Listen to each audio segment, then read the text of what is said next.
राधे राधे दोस्तों। श्री कृष्ण और तुलसी के पत्ते की महिमा।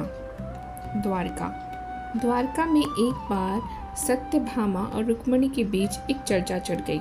सत्यभामा, जो अपने ऐश्वर्य और धन पर गर्व करती थी, ने कहा, श्री कृष्ण मुझे सबसे अधिक प्रेम करते हैं क्योंकि मैंने उन्हें असंख्य सोने, चांदी और रत्नों से भरी भेंट दी है।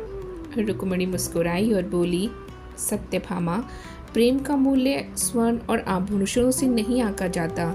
यदि तुम चाहो तो मैं इसे प्रमाणित कर सकती हूँ। सत्यभामा को यह चुनौती स्वीकार थी। उन्होंने श्री कृष्ण से इस विषय में निर्णय लेने को कहा। श्री कृष्ण ने मुस्कुरा कर कहा, इसका उत्तर स्वयं तुला परीक्षण देगा। मैं एक तराजू पर बैठूंगा और जिसे तुम सबसे मूल्यवान समझो उसे मेरे भार के बराबर रख दो। सत्यभामा अत्यंत उत्साहित थी। उन्होंने बड़े बड़े सोने के बर्तन, बहुमूल्य आभूषण, चांदी की मूर्तियां और नवरत्नों से सजे हुए थाल लाकर तुला में रख दिए। द्वारका के राजा, मंत्री और नागरिक यह दृश्य देखने के लिए एकत्र हुए। श्री कृष्ण को तुला पर बैठाया गया और सत्यभामा ने अपने भारी भरकम खजाने को एक एक कर तुला में रखना शुरू किया। लेकिन आश्चर्य की बात यह थी कि श्री कृष्ण का पल्ला स्थिर ही रहा, तनिक भी ऊपर नहीं उठा।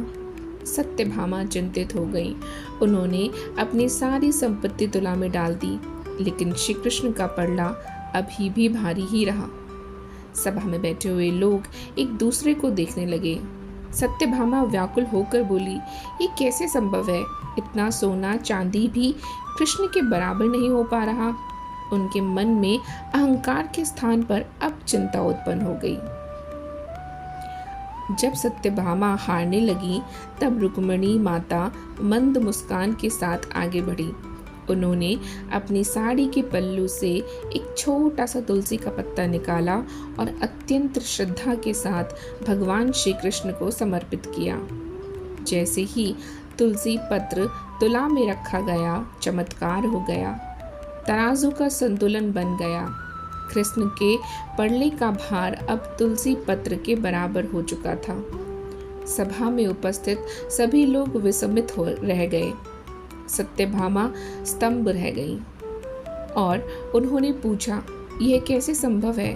इतना सारा स्वर्ण विफल हो गया और मात्र एक तुलसी का पत्ता श्री कृष्ण के भार के बराबर हो गया। श्री कृष्ण मुस्कुराए और बोले, सत्यभामी, प्रेम और श्रद्धा से दिया गया छोटा सा अर्पण भी विशाल धन संपत्ति से अधिक मूल्यवान होता है। इस तुलसी पत्र में भक्ति भाव समाहित था। जो वस्तु प्रेम से अर्पित की जाती है वह मेरे लिए अनमोल बन जाती है। सत्यभामा ने लज्जित होकर रुक्मिणी की ओर देखा और उन्हें प्रणाम किया।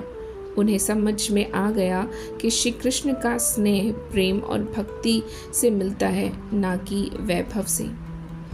भगवान को बाहरी वैभव नहीं चाहिए, बल्कि निस्वार्थ प्रेम और भक्ति प्रिय है। तुलसी श्री कृष्ण को इतनी प्रिय है कि मात्र एक पत्ता भी उनका सारा भार सह सकता है। प्रेम और श्रद्धा से दी गई छोटी सी भी सोने चांदी से भी अधिक मूल्यवान होती है।